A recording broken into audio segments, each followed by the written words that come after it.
कमरे नंबर 13 का रहस्यमय कत्ल। रात के करीब 2:17 हुए थे। शहर के पुराने हिस्से में स्थित होटल रॉयल पैलेस की तीसरी मंजिल पर अचानक एक कमरे से चीख सुनाई दी, बचाओ। होटल का नाइट मैनेजर घबराकर कमरे नंबर 13 की तरफ भागा। दरवाजा अंदर से बंद था। उसने कई बार दस्तक दी, लेकिन अंदर से कोई आवाज नहीं आई। आखिरकार दरवाजा तोड़ा गया। कमरे के अंदर का दृश्य देखकर सभी के होश उड़ गए। एक आदमी फर्श पर पड़ा था। उसका नाम था आदित्य वर्मा, शहर का एक मशहूर बिजनेसमैन। उसके सीने में चाकू घोंपा हुआ था। कमरे की खिड़की अंदर से बंद थी। दरवाजा अंदर से लॉक था। और सबसे अजीब बात, कमरे में हत्या के वक्त मौजूद होने वाला कोई दूसरा व्यक्ति नहीं था। पुलिस को कमरे से सिर्फ 3 चीजें मिली। एक टूटी हुई घड़ी, एक कागज पर लिखा हुआ नंबर 2:17 और दीवार पर खून से लिखा था, वह वापस आ गया है।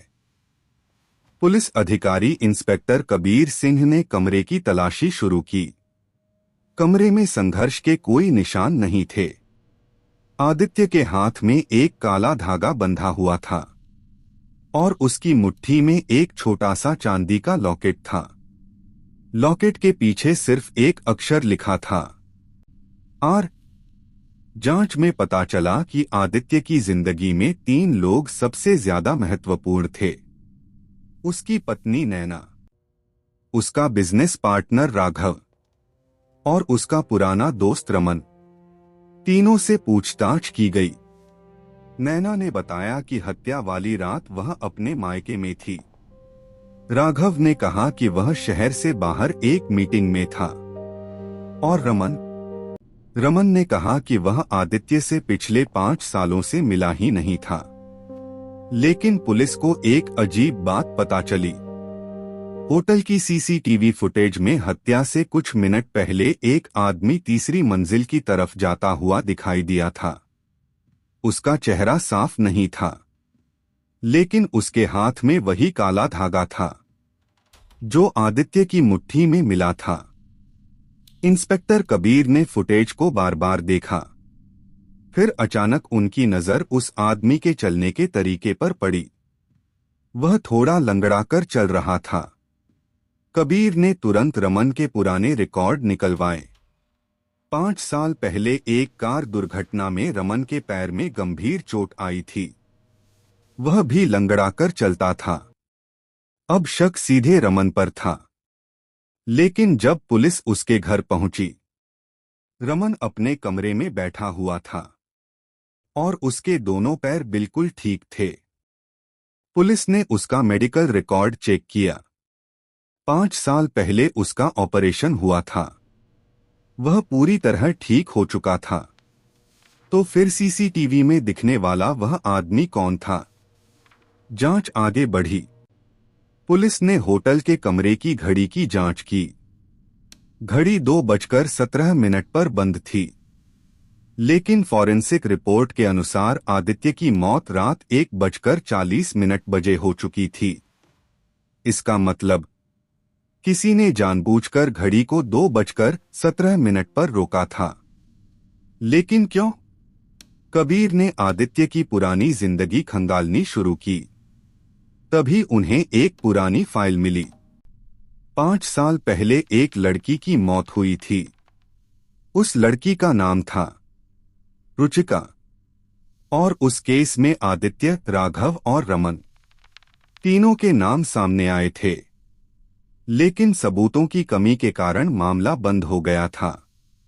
रुचिका की मौत को आत्महत्या बताया गया था, लेकिन उसकी छोटी बहन का मानना था कि उसकी हत्या हुई थी।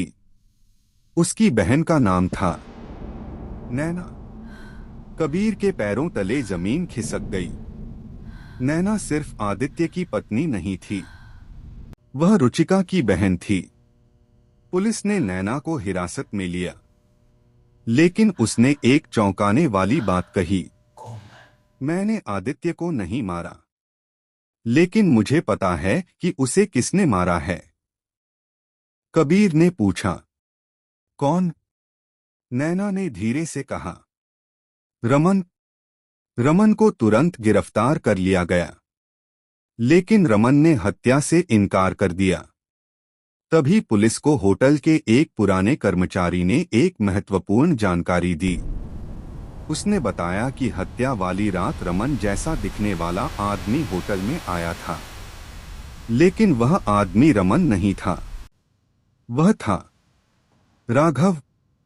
राघव ने अपना हुलिया बदल लिया था। वह लंगड़ा कर चल रहा था ताकि पुलिस को रमन पर शक हो। अब पूरी कहानी साफ होने लगी। 5 साल पहले रुचिका की मौत के पीछे असल में राघव और आदित्य दोनों का हाथ था। रमन को इस सच्चाई का पता चल गया था। वह पुलिस के पास जाने वाला था, लेकिन उससे पहले राघव ने आदित्य को मार दिया। क्यों? क्योंकि आदित्य ने राघव को ब्लैकमेल करना शुरू कर दिया था। राघव ने कमरे में घुसकर आदित्य की हत्या की, फिर घड़ी को 2:17 पर रोक दिया। दीवार पर खून से लिखा, वह वापस आ गया है, और ऐसा दिखाया कि हत्या किसी पुराने दुश्मन ने बदला लेने के लिए की है। लेकिन एक सवाल अभी भी बाकी था। राघव कमरे से बाहर कैसे निकला? दरवाजा अंदर से लॉक था। पुलिस ने पूरे होटल की जांच की।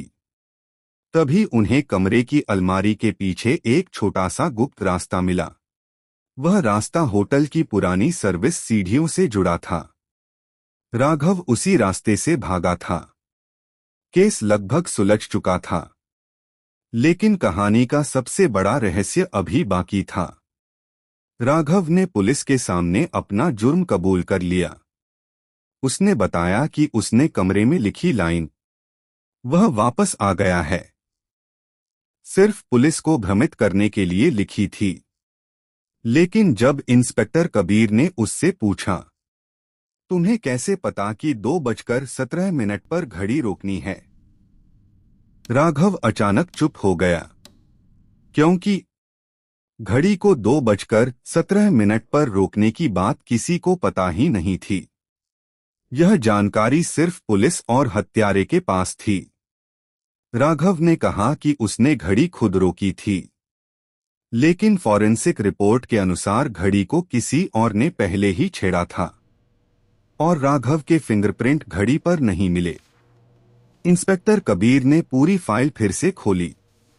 तभी उन्हें एक चौंकाने वाली बात पता चली।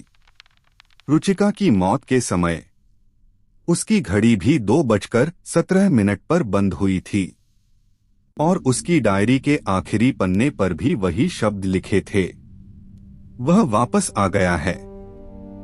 लेकिन रुचिका की डायरी पुलिस ने कभी बरामद नहीं की थी। तो फिर वही संदेश आदित्य के कमरे में किसने लिखा?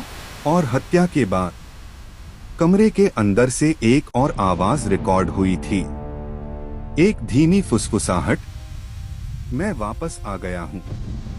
राघव को उम्र कैद की सजा हो गई, लेकिन जेल जाने के बाद भी वह एक ही बात कहता रहा, मैंने आदित्य को मारा था। लेकिन उस रात कमरे में मैं अकेला नहीं था। आज भी होटल रॉयल पैलेस बंद पड़ा है। कमरा नंबर 13 को हमेशा के लिए सील कर दिया गया है।